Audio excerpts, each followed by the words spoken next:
अस्सलामुअलैकुम वरहमतुल्लाहि वबरकातुह। सबसे पहले इस चैनल को सब्सक्राइब करें, लाइक करें और कमेंट करें और अपने दोस्तों को शेयर करें। आइए वीडियो देखते हैं। अकीदा रिसालत आला हजरत के ज़माने मुबारका में एक मौलाना ने कह दिया कि हुजूर के बाद भी कोई नबी आए तो खत्म नबूवत में फर्क नहीं पड़ता। तवज्जो है मेरी बात पर?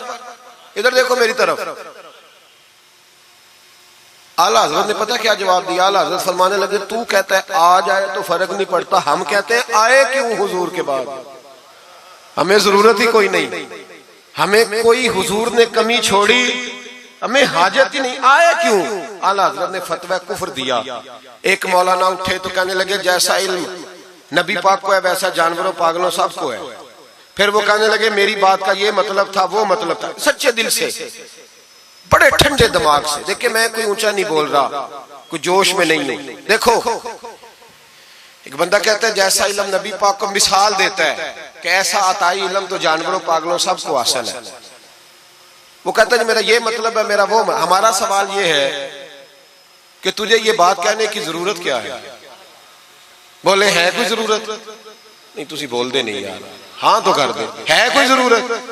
भाई मतलब जो बात में बयान करना है कि ये मतलब था तो वो मतलब था, तो ये बात कहनी चाहिए, क्यों कही?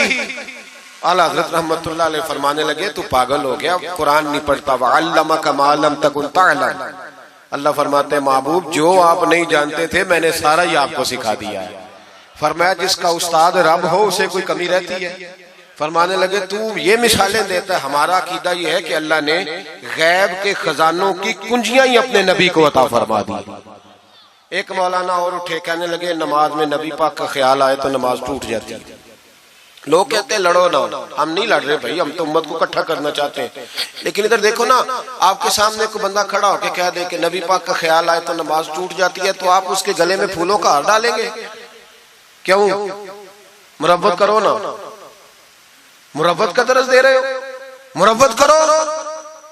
चले आपको एक मिसाल देता हूं बड़ी सादी। उसने कहा जी हुजूर का ख्याल आए तो नमाज टूट जाती है।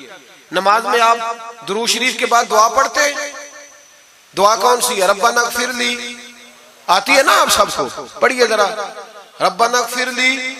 इसका तर्जुमा क्या है? या अल्लाह मुझे भी बख्श दे और मेरे माँ बाप को भी। तो जब ये दुआ मांगी तो अब्बा जी का ख्याल नमाज में आया कि नहीं आया? अम्मा जी का? सुन्नी थोड़ा सा अगर आप समझे ना, मेरा सुन्नी एक ही बात करता है, जब इससे कोई बंदा कोई मसला पूछता है ना तो सुन्नी कहते हैं मैं तो पढ़ा हुआ ही नहीं।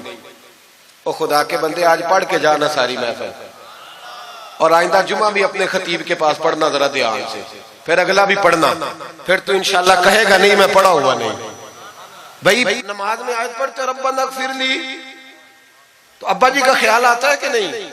तो नमाज टूट गई कि रह गई? अम्मा जी का ख्याल आता है कि नहीं? आला हज़रत फरमाने लगे अगर तेरा बाप जो बेनमाजी हो, अनपढ़ हो, उसका ख्याल आने से नमाज नहीं टूटती, तो फिर सुन हमारा अकीदा क्या है। तू कहता है नबी पाक का ख्याल आ जाए तो नमाज टूट जाती है। आला हज़रत फरमाने लगे हमारा अकीदा ये है कि जब तक रसूल पाक का ख्याल आए ना हमारी नमाज होती ही नहीं, होती नहीं जब तक। कुछ लोगों ने कह दिया नबी पाक हमारी तरह बशर है। ओ भाई देखो ना, आज खबर मिली है कि हॉलैंड ने फिर से खाके शाया कर दिए। इधर देखो मेरी तरफ, ये नामूसे रिसालत का मसला 100 साल पहले आला हजरत ने समझाया था और फरमाया था दुश्मने अहमद पे शिद्दत कीजिए, मुल्हिदों से क्या मुरव्वत कीजिए, शिर्क ठहरे जिसमें ताज़ीम हबीब, उस बुरे मजहब पे लानत कीजिए। वो जो नामूसे रिसालत की बात तब की थी, फरमाया नादानो आज तो तुम कह रहे हो कि हुजूर हमारी तरह के बशर है, तो जब तुम बशर बनाओगे तो फिर लोग कहेंगे कि सियासतदान का खाका बन रहा है तो इनका क्यों ना बने माज़अल्लाह। उस वक्त आला हज़रत ने कहा था ना ना ये बात नहीं है। आप फरमाने लगे बात यह है कि अल्लाह की सरताब कदम शान है ये, इंसान नहीं इंसान, वो इंसान है ये। कुरान तो ईमान बताता है इन्हें और ईमान ये कहता है मेरी जान है ये।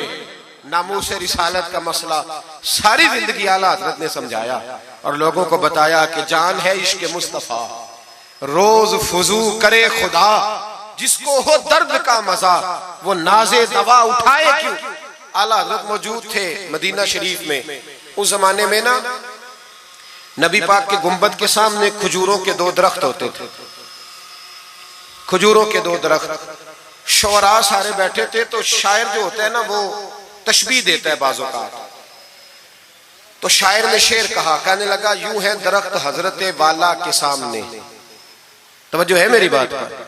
हुजूर के गुंबद के सामने खजूरों के 2 दरख्त है।